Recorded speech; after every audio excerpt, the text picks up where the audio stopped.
Hello guys, welcome back to my channel. Meron tayo rito Ford Everest. Ito guys, hard starting daw sa umaga. Ito yung may-ari. Oh. Sir, ano nyo yan? Kada umaga? Kada umaga, nirekta ko kasi mahirap i-start, hard start. Kaya ako dinala dito kay Bert kasi Apa. tiwala ko nagawa. Anong nirerekta nyo sir? Saan banda? Dito, from positive to mismong heater. Diretso. Ito guys, nirerekta daw ni sir dito sa may Heater. heater plug. Diretso sa positive. And guys, tama naman yung ginagawa ni sir. Pag hard starting sa umaga, yan ang mga ginagawa. Nilalagay sa positive, tapos ilalagay rito sa heater plug. Mga 5 seconds lang guys. So 7 seconds, aandar na yan. And guys, ang gagawin natin dyan, ito troubleshoot natin kung bakit hindi gumagana yung heater plug niya. Teka, kaya kuha kung ano. Wire, yung puti.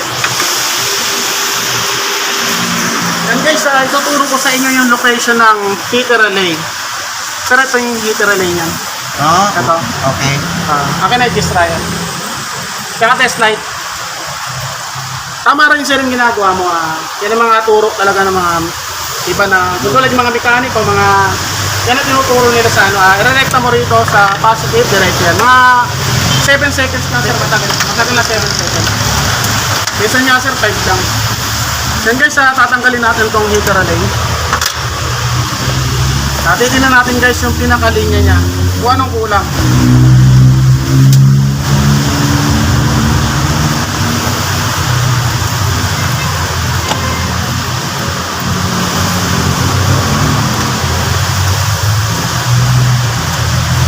Yan sir, tingnan natin sir.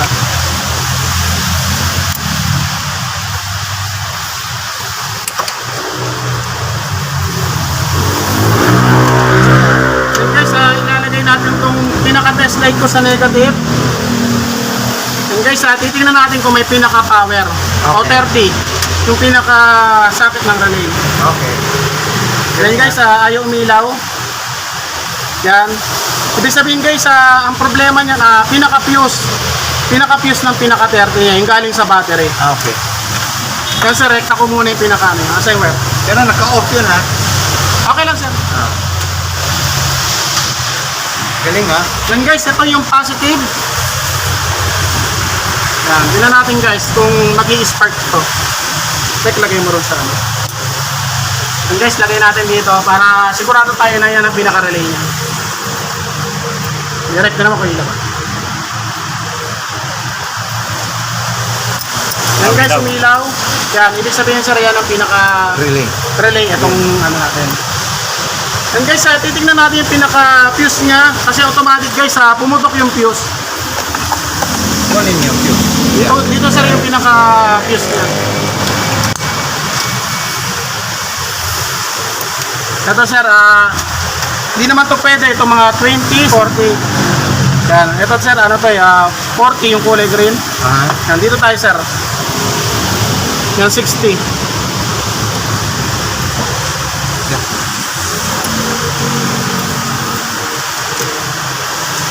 Tingnan natin ito sir Ang fuse nyo sir na 60. 60.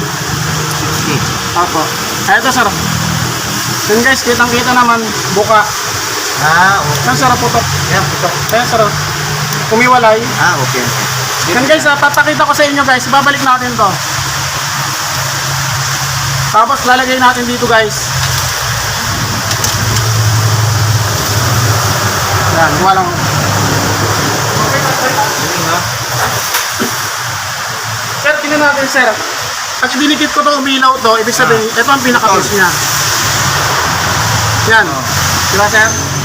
So, ibig sabihin guys, ito yung pinaka-fuse niya. Yan, 60 amperes. Yan. Ngayon sir, ang gagawin natin dito, ibabalik ko yung pinaka-socket. Okay. Ngayon sir, medyo mainit yung makina niya, diba? Okay. Titingnan natin sir kung mamamatay yung pinaka-controller niya. Yan guys, babalik ko.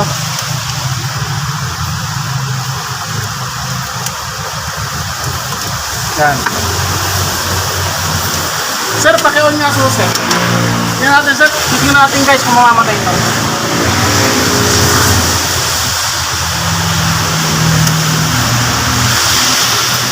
Then guys, ibig sabihin na namatay. Okay sir.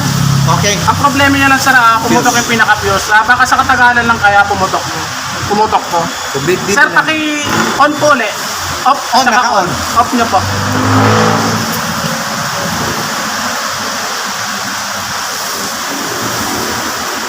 On. Start. Yan guys, namatay. Ibig sabihin na buo yung pinaka-controller niya. Sige sir, pakipatay na. Ngayon guys, ito lang naging problema niya. Itong pinaka-fuse niya. Yan sir, hindi ka na mahihirapan magpa-start sa umaga. Sir, ano masasabi mo sir? Very good. Naiintindihan ko talaga totoong gawa. Kita yun sir, actual yun sir Sige. So yun guys, ganyan lang guys, papalitan lang namin itong pinaka-fuse. Magiging normal na yan at hindi na mahihirapan si sir magpa-start sa umaga. So yun guys, sana may natutunan kayo sa isinal kong bagong video. Maraming salamat. Okay.